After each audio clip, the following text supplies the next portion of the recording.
Okay, welcome to this gesture drawing exercise. While I talk about gesture drawing, you're going to get a piece of paper like this and draw, and you're essentially going to draw whatever you see me drawing on this page. You need to draw that.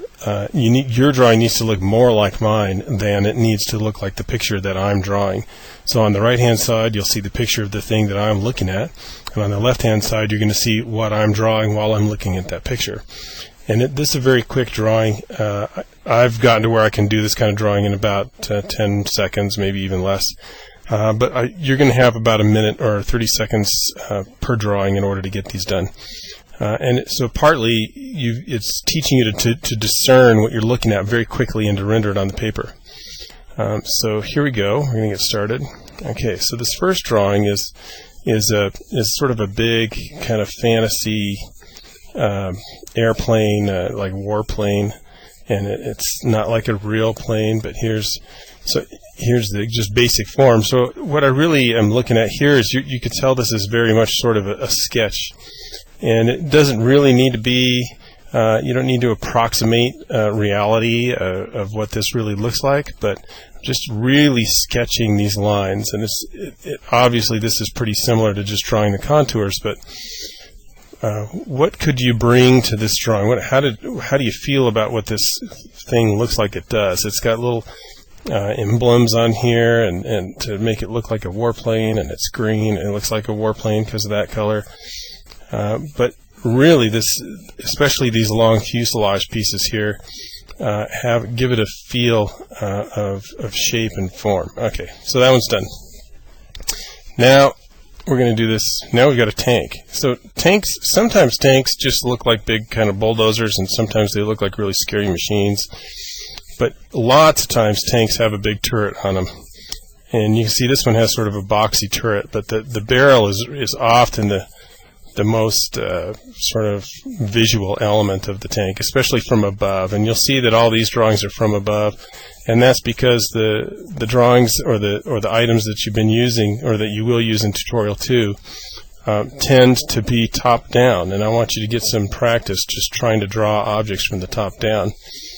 And so just kind of give the energy of this, and see in the back there's like engine stuff, and kind of details the engine, and there's some little details here on the side, but you don't need to be serious about how you draw them. You just want to really render the idea of what's going on here with this tank.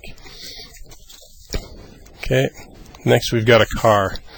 This one's a little trickier because it's got really lovely kind of curves. It's a little bit of a fantasy looking thing. I think maybe this is the top view of a VW Bug, the newer models, or maybe this was a concept for one or something. But from above it looks kind of like a Porsche or a sports car, so I'm not really sure. But look at these wonderful kind of big curvaceous shapes that we get for this car, and try and render some of the feel of that, and we get some eyes, or not eyes, but headlights in here that sometimes from the front might look like eyes, but from here maybe they look like I don't know what they look like from the top. You'll have to decide, I guess. So here's the windshield. Oh, we got a little curve for the back windshield back here, and this is pretty cool. You see the mirrors kind of stick out a little bit, kind of over-exaggerated them a little. Okay, now, so you could kind of feel, I wonder how many of you are going to recognize this ship, but this is a spaceship, and I wonder how many of you will know where this one came from, but probably some will. This one's a little more fantasy shape, so I can free flow this a little more just to get the general idea of it. And some students ask me, well, why do we have to do this kind of drawing? This looks like crap, or you hate how it looks, or it's not real, or why can't we just do more detailed drawing? The idea here is that when you're doing concept art for a game, or really any idea, that really the overall concept is what's important the first time through, and you really need to choose a shape or a concept that's going to then drive the idea forward. So it's like you let go of the idea of trying to produce something perfect on your first pass, and that allows you to be really much more creative in your form and imagination, and trying to come up with ideas of what something might look like when in a project where it's not very well defined. here's another tank. It's pretty easy to just say, oh, it's a rectangle. Okay, well, here we go. Now we got a little bit, this is a very different turret than the last tank, but it still has this big shape. It's ovals, basic shapes, trapezoids, rectangles. We get that turret, we get that barrel again up there.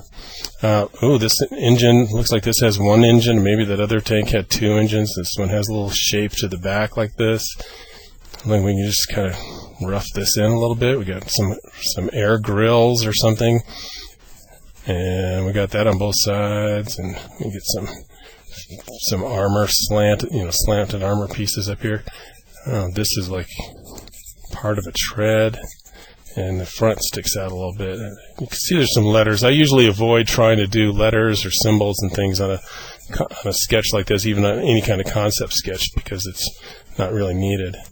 Okay, this one up. This is actually a tank, but it's a sort of fantasy futuristic tank. So it really kind of looks almost more like some kind of a hovercraft or a jet plane. But this again, sort of like the car, it has really kind of wonderful curves to it, and then this has got sort of a what is that? This looks like maybe engines or something, almost like a piece of a transformer. So we get that in there. Real basic shapes. So when you create your own designs, you should start with a bunch of designs or ideas that you sketch out like this roughly. Like we could call it rough sketches, but really the gesture is what we're getting at here. The energy and the shape. And the curvature and maybe even the intention of what some of these pieces do, especially with the tank turrets, you can kind of tell what they're for. Okay, here's a little more traditional looking airplane. One of the things you'll notice about all of these objects is that they have symmetry to them.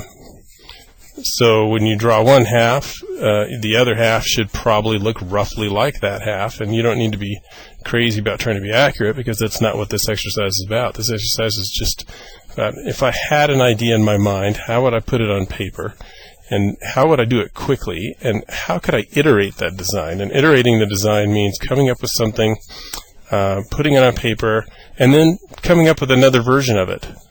Long ago, I had to design a machine called the Humungulator, and I was able to come up with 4 different crazy kind of steampunky ideas for it, and I drew them all down. And the art director, looked at them, and he got back to me and he said, you know, I really like pieces of all these, but could we take this piece of this one and this other piece of the next one, and kind of combine these? Let me see what you can do to combine those. And so I had to do that, but he drew all of his ideas about what he wanted me to do from the original concept I'd started making.